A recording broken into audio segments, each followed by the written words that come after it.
Oy, good day mga ka-airsoft. Good day mga ka-bigman. Big man, rolling tayo in 5, 4, 3,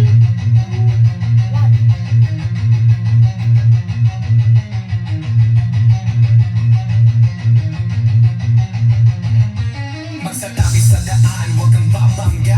Papasok si Big Man, may dala na banda. Minsan siniraan, pero di pinansin. Toxic vibes, bro, di yan sa amin. Nagka-problema, bumangon pa rin. Laban lang kahit ilang saglit. Dito sa Big Man, solid ang galawan. Tunay na negosyo, hindi lang yabangan. Customer namin laging satisfied. Airsoft gear, legit certified. Service ay tunay, hindi pa post. Kahit saan ka magpunta, kami ang host. Big Man, walang katulad. Gamit ay legit, laging panalo pag sukat. Sniper, pistol, lahat ay fire. Kami ang top airsoft provider. Big Man, walang katulad. Gamit ay legit, laging pagkamandin ang tinja. Laging may bago, laging legit. Big Man rules, huwag kang bitter, kid. Big Man, walang katulad. Gamit ay legit, laging panalo pag sukat. Sniper, pistol, lahat ay fire. Kami ang top airsoft provider. Kalat ang inggit, pero hindi sila makalapit. Try to copy, pero fail ang gamit. Boom, boom, pow, pag nagbabutok, parang Big Viper. Di ka maglipat, daw di sila makalapit. Try to copy, pero fail ang gamit. Boom, boom, pow, pag nagbabutok, parang Big Viper. Di kami patok-tok. Customer happy, service tight. Walang scammer, we do it right. Lift your game up, don't be a joke. Big Man blazing, lahat ay woke. Big Man walang katulad, laging on point, parang sa barilang lakad. Crossfire, deals tighter. Big Man airsoft sniper. Sa presyo tama, sa gamit na solid. Nanalo ka palagi, di ka magiging biktima, kid. Big Man ang pangalan, tandaan mo palagi. Sa airsoft game, kami ang hari.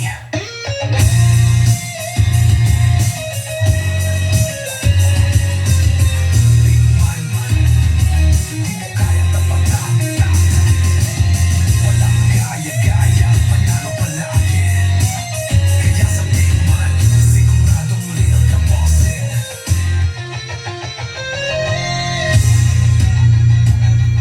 Okay, another day, another airsoft for our today's ka-airsoft. Sabi mo nga kay mama mo, videohan niya to tapos send niya rin sa CCTV kung anong problema pag ganyan. Okay, now another day, another airsoft for our ka-airsoft from Calasiao, Pangasinan. Okay, si Cesar Pascual of Calasiao, Pangasinan. Hello bossing, hello po sa iyo. Finally po, naka-order ka na at ngayon ire-review and unbox natin yung order mo. Mga ka-airsoft, ganun pa rin, inuulan pa rin tayo, dinadagsa tayo, talagang grabe, overwhelming, no? Yung result ng mga kumukuha nung CC Shadow 2 natin hindi na siya consider as shadow. CZ na tactical sports, no? Yan. Makikita nyo naman, napakaganda naman ng unit, talagang walang pag-aalinlangan. Hindi ko na bunutin yun. Ano na? Hindi ko na bunutin. Tinilay mong bunutin? Ayaw. Nagloloko lang kasi mga yung CCTV namin. Mga ka-airsoft, no? Baka meron sa inyo nakakaalam bakit nagkaganito kasi yung CCTV after ng malakas na ulan. Baka meron nakakaalam, no? Ayan, bakit naggaganyan, no? No, pa-comment lang below kung bakit ganyan yung CCTV namin, no? Hindi ko rin alam eh. Yung mga nakakaalam diyan, pa-comment below anong dapat gawin, bakit nagkaganyan, anong dapat gawin, kung anong dapat palitan, no? Nakakapagtaka lang, after ng ulan na malakas, ganyan na siya eh, nung bumalik. Okay? So ngayon, review and unbox tayo mga ka-airsoft, no? Review and unbox ng unit ng ating ka-airsoft, Cesar Pascual of Calasiao, Pangasinan. Okay, yung unit niya is yung bagong dating natin, yung kakalapag lang kahapon, okay, the Tactical Sports 2 by the ZZ. What is good and special about this? Kamukhang kamukha rin naman talaga siya ng original ZZ, no? Kaya lang itong unit na to kasi, dali. Itong unit na to is mas mahaba ng kaunti. So definitely mas malakas talaga siya than the ordinary ZZ. Then itong unit na to, mapapansin nyo, wala na siyang rail dito. Kasi pang competition na talaga to. Ito na yung best of the best. Sabi nga pag ito gamit mo, pag ito hawak mo, talagang paglilingunin ka, talagang pagtitinginan ka sa mga taong nakakaintindi, no? Itong unit na to sa totoo sa live 170 to 180,000 ang halaga nito pagdating sa live, no? Kaya hindi siya pipitsugin din pagdating sa airsoft. This is a fully licensed unit. Kung mapapansin niyo, naka-optic ang front, then adjustable hindi siya adjustable sight yung rear niya, okay? Tapos naka-magwell siya ng CNC alloy. Napakaganda nito mga ka-airsoft, no? Birang ngayon halos itong version lang na to naglabas ng unit na ZZ na merong magwell. Normally wala talagang magwell, sold separately yan, no? Kaya normal at saka ito nga pala 48 pieces lang yung ganito natin. So inuna ko lang yung unang na-upgrade, unang 24. Kumbaga yung half inuna ko para hindi naman kayo masyadong matagalan. Bakit ang tagal nating ilabas yung ZZ, no? Yan yung sinasabi ko lagi sa mga vlog ko. Ang Big Man ang isa sa huli na naglalabas ng unit. Bakit? Pag kasi yung unit dumating, hindi kami nagmamadali na i-dispose yung unit. No, hindi kami tulad ng iba na nakikipag-unahan na i-dispose yung unit sa market. Hindi. Kami, pagdating ng unit, pag-arrive ng unit, ang ginagawa namin, fine tuning namin Trinity Rigger job. Kaya yung unit, sigurado ka, talagang kumbaga, makakasiguro ka na maayos at maganda yung unit na makukuha mo. Okay? Hindi ko na papatagalin mga ka-airsoft, no? Cesar Pascual, Op, Calasiao, Pangasinan. Bossing, ito na yung unit mo. Ready for...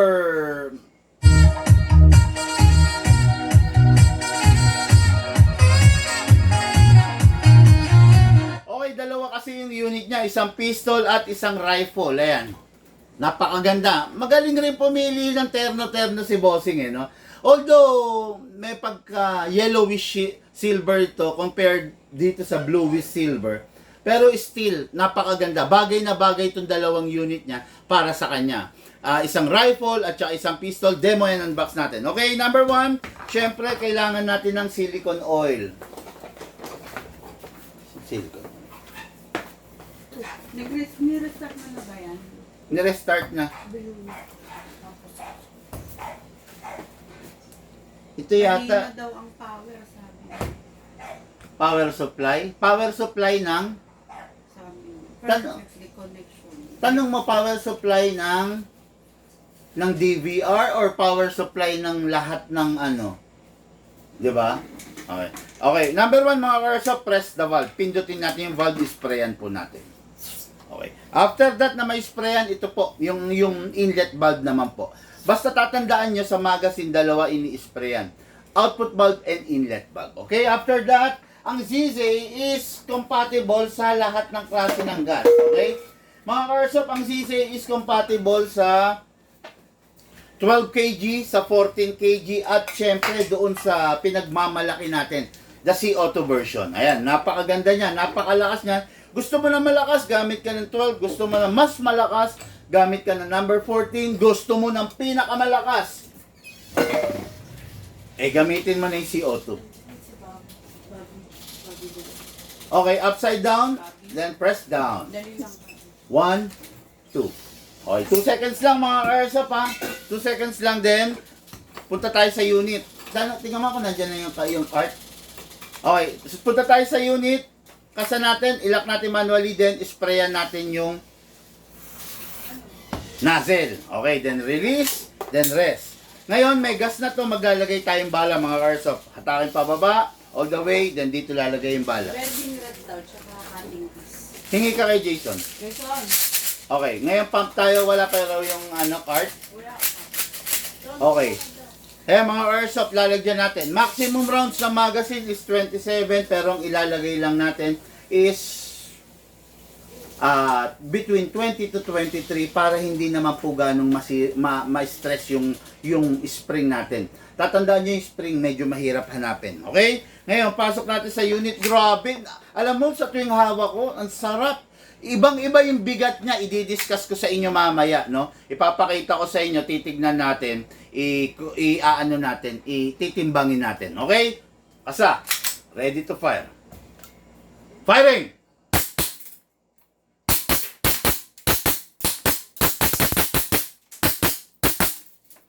Open slide kasi po, wala ng bala. Next thing to do, release the magazine. Syempre, release the slide. Rest the hammer. Ito yung hammer by pressing the trigger. Okay. Tapos yung unit, wipe those excess oil. Tapos, wag itatabing merong bala na nakalagay. Wag ring itatabing nakababad yung hangin. Kung hindi mo gagamitin ng, let's say, mga 1 buong linggo or 2 linggo, pasingawin mo. Pero kung araw lang naman ang pagitan, okay lang naman na ma-stock. Okay? Release. Grabe, daming gas. Ang tipid sa gas nito. Kasi naka-fine tuning, naka-trigger job. Kaya niyang pumutok ng 50, ng 60, ng 70 rounds using the ZZ Shadow. Okay? Wipe those excess oil, Lucas, bago ilagay sa box, then ipack. Okay? Okay, next unit natin kay Airsoft, no? Next unit ng ating kay Airsoft, Patrick. Cesar Pascual of Calasiao, Pangasinan. Ito naman yung rifle niya. Mga bossing, kung mapapansin mo, walang front and rear sight. The best to, pag magi-install ka sa kanya ng holographic scope. Bagay dito, holographic scope, no? Parang yung pang mga COD. Tapos, itong unit na to, may charging handle. Lagi ko sinasabi, wag nang i-access, wag nang ikakasayan, okay? Hindi ina-access yan. Ina-access lang yan pag magka-calibrate tayo ng half rubber, pag nag-upgrade tayo ng spring. So far, wala ka na kailangan i-upgrade, upgraded na to. Okay? Fully adjustable, bossing. Okay? Ngayon, para malagyan natin battery, alisin natin to. Ang ibibigay ko sa yung battery, sir, upgraded version na ha. Para hindi na tayo problema sa on the long run. Nasa yung mga battery rito?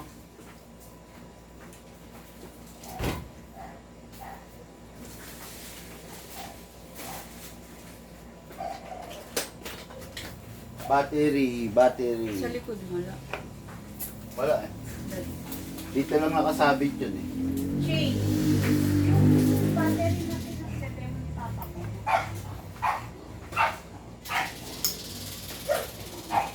Yung mga dyan sa rifle doon.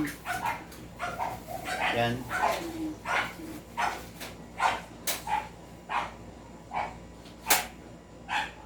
Putok mo. Ano ba yan? Nasa live ako eh.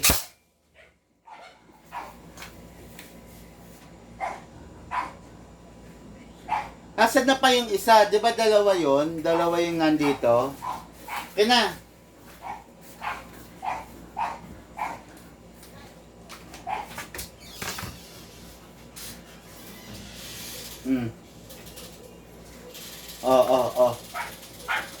Okay, so lagay tayo ng battery. Bibigay ko yung battery sa iyo. Upgraded na ha. O, pasok natin. Then i-plug natin yung battery. Okay, after that, lagay natin yung buttstock. Balik natin. Secure lang natin lahat ng wiring.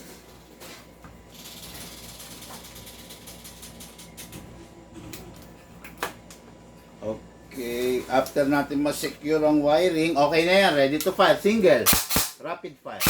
Okay. Mga Airsoft, itong unit na to, hindi siya decamot version. Ginagamitan siya ng reloader. Itutusok natin, then pump. Okay, yan. Pag naitusok mo na, naipump mo na, okay na yan. Pasok. Ready to fire, okay? Make sure hindi malalaglag. Make sure na kumbaga, you heard the clicking sound. Single fire. Rapid fire. Single fire. Rapid fire. Napakasarap, napakaganda. Every time na matatapos maglaro, always release the magazine. Normal yan, may malalaglag na bala, then clear the chamber. After you clear the chamber, bossing, rest the spring. Lagay lang sa rapid, then single, then safe. Okay. Itong unit na to, unit na ating Airsoft, Cesar Pascual of Calasiao, Pangasinan. Kasama yung unang dinemo natin na CC Shadow 2, the Everyman's Dream, the Tactical Sports 2. Okay, before I end the live video, maraming salamat po sa mga nag-share ng ating live video. Sa mga hindi pa po nag-share mga bossing, kung hindi naman po napakalaking abala sa inyo, pa-share niyo po. Please pa-share yung live video ha. Shoutout Sir Bri Lusabia. Okay, Justin Manalo, taga Bulacan po kami. Mag-PM po kayo kung interesado kayo. Pwede kami mag-COD papunta dyan sa inyo kung kung nasa Luzon ka, no? Pero kung mga Bisaya, ilang binigay mo? 30 po. 30 pieces. 30? 30 na rin ng una, di ba? 30 raw po kailangan yun. Pupulong raw po. Okay, mga Airsoft, lahat po tayo nagbula sa iba't ibang larangan. Pinagbuklod, pinag-isa ng iisang libangan. Yun po paglalaro ng Airsoft, patid po sa inyo ng inyong likod, Big Man. Thank you!